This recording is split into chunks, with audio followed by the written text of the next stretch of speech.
Seja bem-vindo ao Diário Pentecostal Historiando, análise histórica e crítica sobre o movimento pentecostal brasileiro. Se inscreva no canal e siga nossas redes sociais.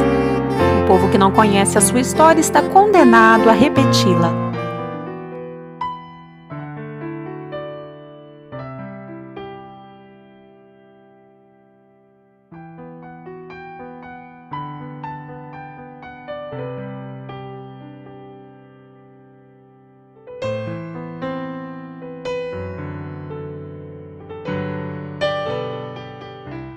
Robert Calley nasceu em 1809 na cidadela de Monte Flórida, na Escócia. Calley foi criado num ambiente familiar protestante.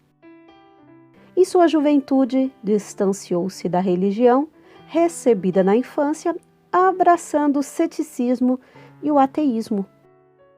Graduou-se em medicina e farmácia, ingressando em várias viagens marítimas como médico de bordo.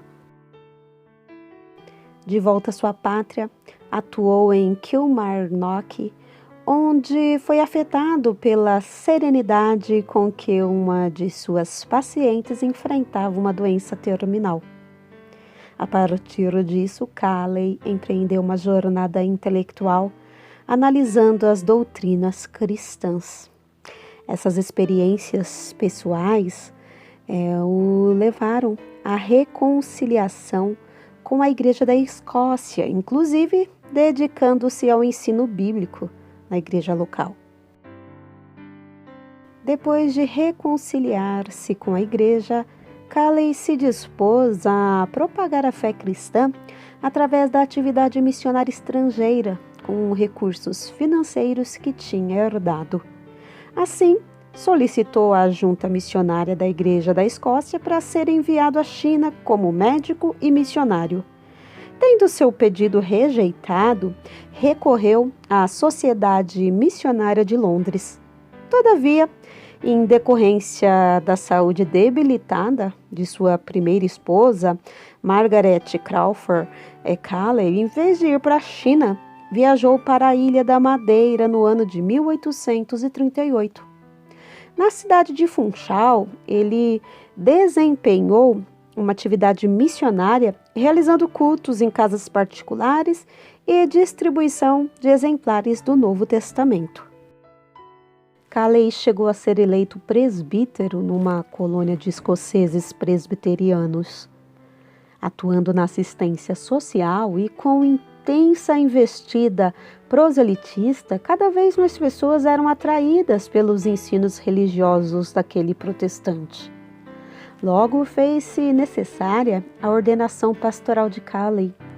Ainda que fosse membro da Igreja da Escócia, a iniciativa dele não encontrava apoio desta igreja. Em razão disso, Calley, mais uma vez, buscou o auxílio da Sociedade Missionária de Londres, que, através de uma comissão, ordenou-lhe pastor no ano de 1839. O missionário escocês ofereceu atendimento médico para a população pobre e educação aos menos favorecidos, fundando um pequeno hospital e algumas escolas na ilha.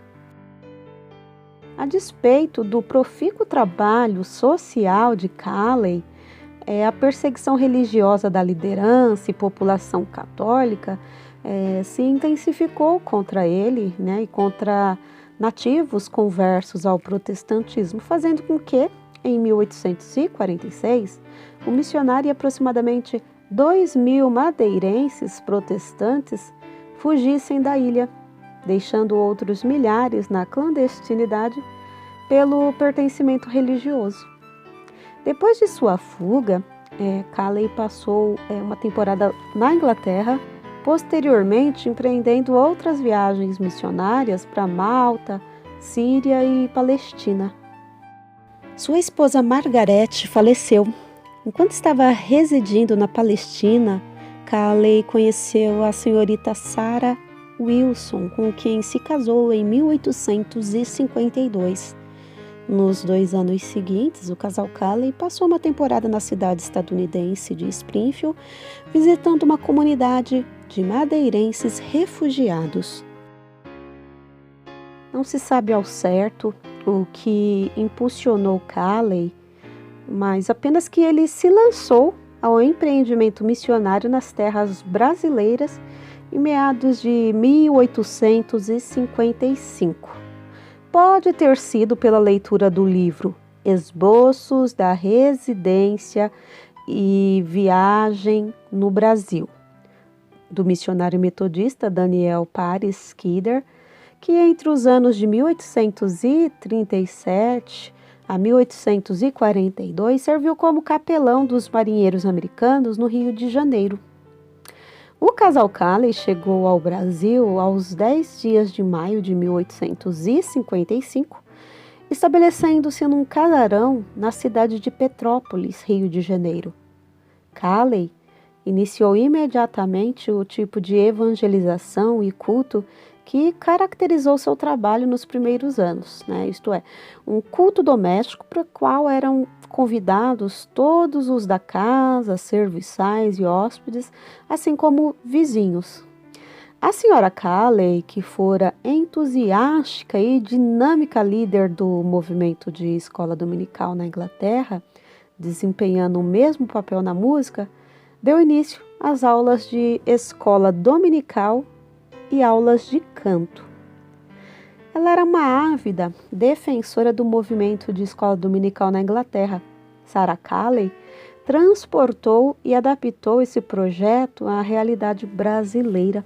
3 anos antes de fundar a Igreja Evangélica Fluminense, no domingo 19 de agosto de 1855, a senhora Calley iniciara a escola dominical em sua casa com 5 crianças, às quais ela leu a história de Jonas, ensinando-os a cantar hinos e orou a Deus com elas. No curso de 1 ano, esse trabalho era realizado pelos Calleys em 3 idiomas, alcançando crianças e adultos de diferentes nacionalidades. Calley ensinava que cada família de crentes devia realizar seu culto doméstico e convidar os vizinhos para assistir e participar. De fato, este foi o único tipo de culto que o Dr. Calley teve permissão para dirigir em seus primeiros anos como missionário no Brasil. Como as casas dos crentes tornavam-se cada vez mais espalhadas, cada casa tornava-se núcleo de uma igreja na medida em que o culto doméstico aos domingos se estendia e assumia o nome de escola dominical. Essas reuniões tornaram-se braços proselitistas do casal missionário. Então, enquanto os cultos domésticos ou de pregação se destinavam aos não crentes, as escolas dominicais elas forneciam instrução doutrinária e cultica aos já conversos, contando com a participação da liderança leiga.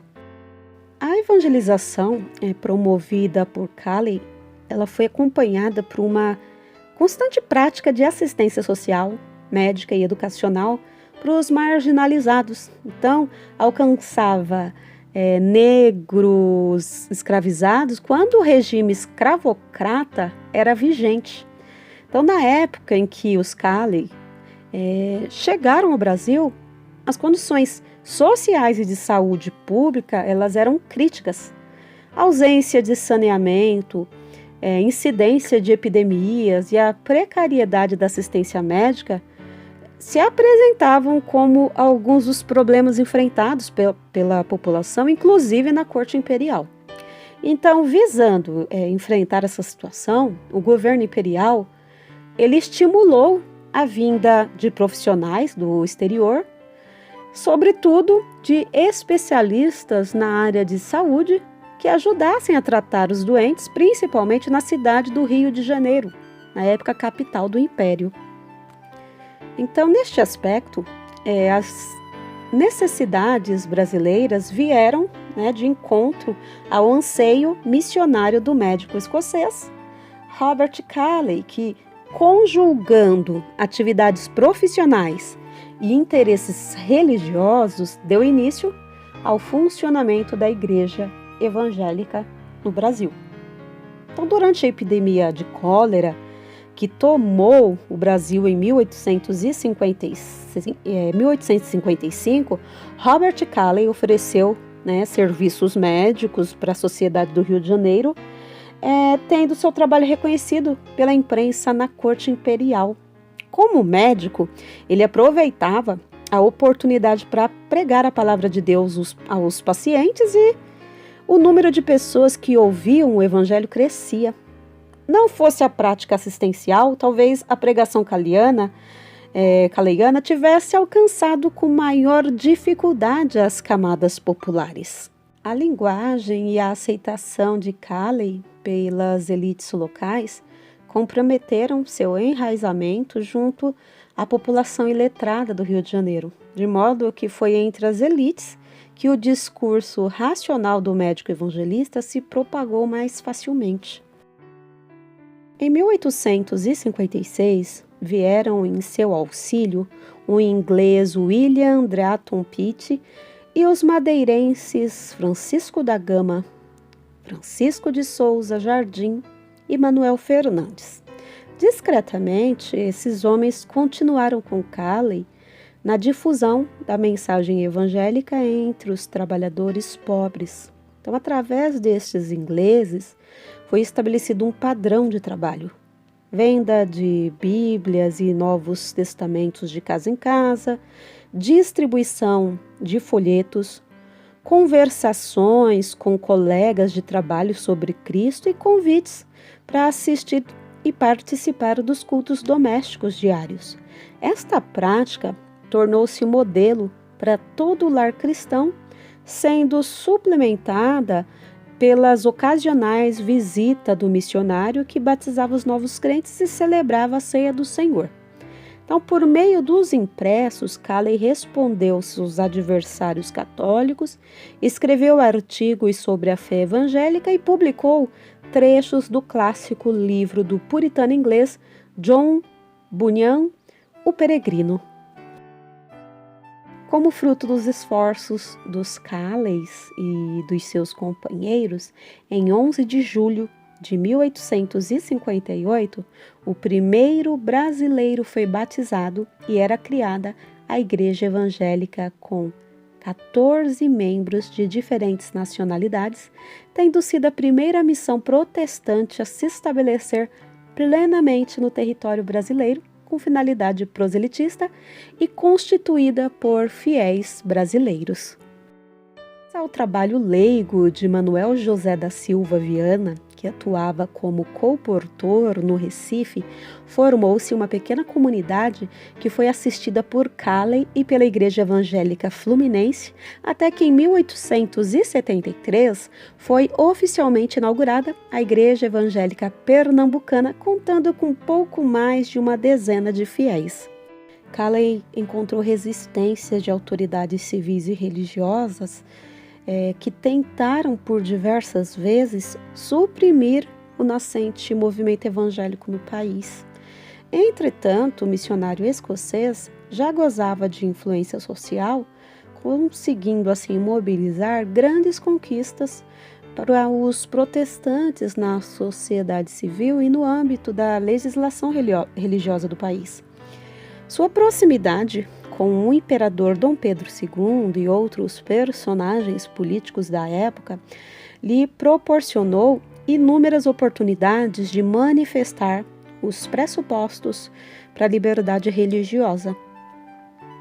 Calley desenvolveu um trabalho paciente de pregação e contatos com a elite imperial, estabeleceu uma pequena igreja que incluía damas da corte e forçou o reconhecimento da legalidade do culto protestante em português e dos direitos civis dos não católicos no tocante aos ritos de passagem.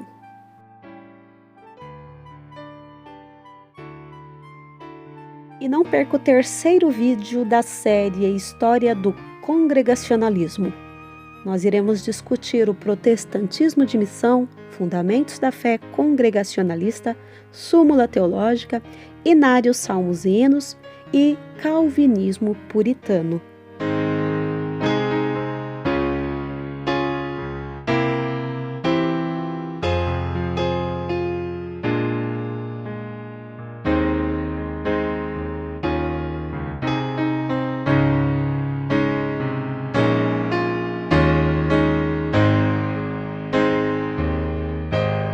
Porque nada podemos contra a verdade, senão pela verdade. Segunda carta aos Coríntios 13:8. Se você gostou do conteúdo deste vídeo, se inscreva no canal, deixe o seu joinha, compartilhe e ative o sininho para receber do YouTube as notificações dos novos vídeos.